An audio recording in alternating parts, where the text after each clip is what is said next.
Мама папаңды бағуың керек. Неге? Себебі сен 100 жыл намаз оқи бер, Ербол. 100 жыл қажылыққа барып келе бер. 100 жыл ораза ұста. Егер сен мына Амантай мен Наташадай ата-анаңның разылығын ала алмасаң, сен адамның алдында да, Алланың алдында да ешкім емессің. Оразаң да, қажылығың да, қалау намазың да біреуді қабыл болмайды. Себебі ата-ананы құрметтеуді қойды Құранда.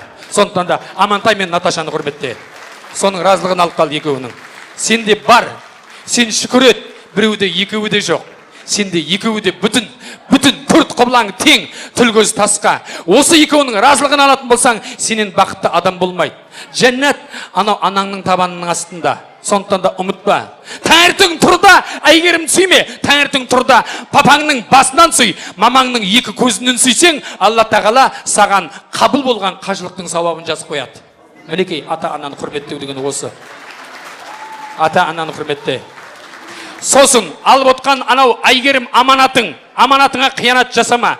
Еркек, өзінің әйелін қорлаған еркек, ол еркек емес. Себебі ол әйел қабырғасынан жаратылды. Әйел аяқтан жаратылған жоқ, аяқтың астында таптап жүретін. Әйел бастан жаратылған жоқ, төбеңе шығарып қарап отыратын. Әйел жүректің тұсындағы қисық қабырғадан жаратылды. Ол қисық, ол пожизненный қисық, Ербол. Оны жөндеген, оны ата-бабаларымызда жөндей алған жоқ, ол қисық ол. Ол қисай жатыр, сен де қисайып жүру керек деп. Сонда отырасың.